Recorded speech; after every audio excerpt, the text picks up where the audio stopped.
Have you ever wondered what it's like to be in the hands of a true criminal? Or to be in the hands of your brother who is secretly an assassin? That's me. When I was 12, we were very rich and we lived in a small house on the end of a place named Denham Drive. All my life had I wondered what the outside world was like. But when I grew up, I began to be embarrassed of my older brother.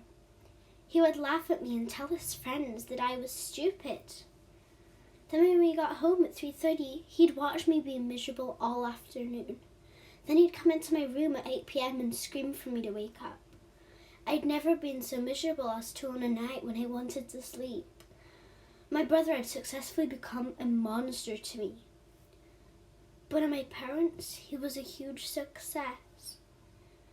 The only time I was happy was when we got to go to my grandma's where she made her famous apple pie. But then she passed away. I never got to find her recipes or see her again.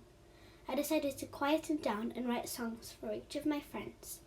After I'd made a song for each of my friends, I started to get calls from distant relatives asking for songs for themselves. And then I got a message from my older brother. He told me he wanted a song made for him. He told me I could do anything. I made an album of songs named Criminal for my older brother. There were plenty of tunes and songs for my older brother in there. 1. Criminal. 2. Criminal, instrumental version. 3. Secretly Assassin. 4. Roxanne, cover. It's his favorite song. 5. Never Been So High. 6. Tripping Over My Own Feet. 7. Knife Squat. 8. Lovebird Love. 9. Big Brother Bang. Alliteration. 10. Late Night Scene. 11. Late Night Night. And 12. Bedroom Party at Midnight. Now, let's get to the age of 18. My life became better than it was. My brother would only laugh at me when I returned home from work and looked tired. And then, on a normal day, he'd say, "Hi, kitty."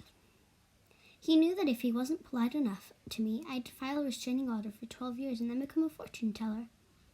But at the age of 18 to 21, I was a substitute gym teacher in a school. And then I ended up having 2 kids with my ex-husband, James. Then when me and James had a divorce, I got fired from being a substitute gym teacher and decided to go back into college work for 3 months. The reason me and James had a divorce is because I found out he was cheating with 2 other women. As you can tell, I was not happy about this at all. But he let me keep our daughters, Tanya and Bethany. I was really happy. Then once I'd finished college work, I became a detective. I had to do lots of strange things.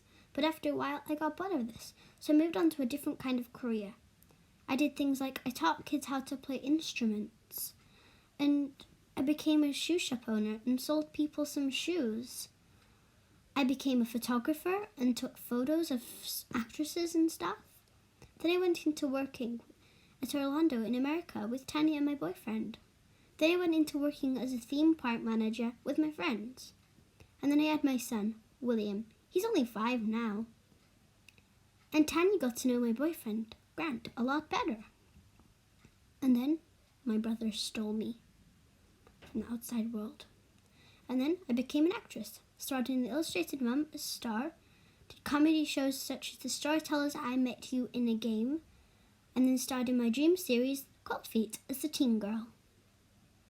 But this was all because of my brother who had kidnapped me. I would scream and shout and to be mad with him. And then he'd make really upsetting shows and publish them on TV and throw confetti everywhere because of his success. Then I'd be stupid when he wasn't around. And then when he came back, I'd hide in the snow in a hole, the same hole every time. And when he found me and laughed at me because I had such a bad hiding spot, I would growl at him and hiss and pretend to be a wolf. But whatever I did to try and make him stop what I knew he was going to do, it wouldn't make him stop. He would take me inside and slap me with a belt until I screamed. Surprised no one came for me. And then he put me into office work. How stressing. Then I got a text from James saying happy birthday when it was his new girlfriend's birthday.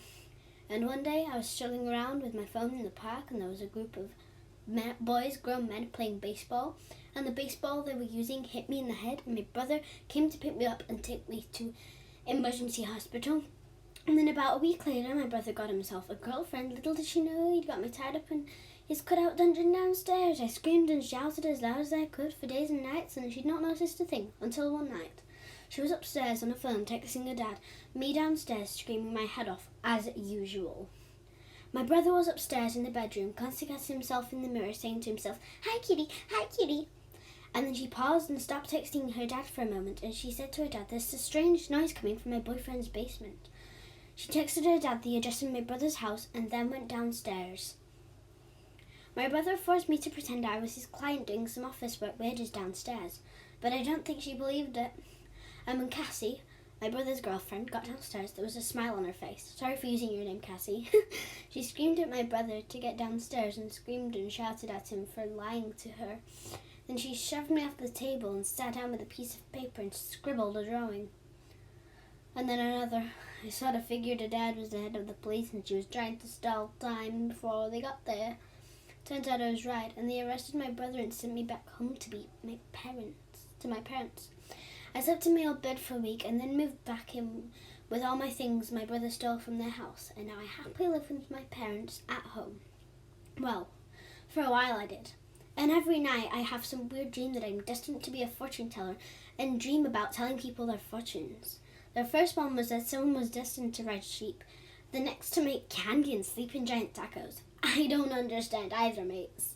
And now here I am at home with my new boyfriend, George, and our son, Jens.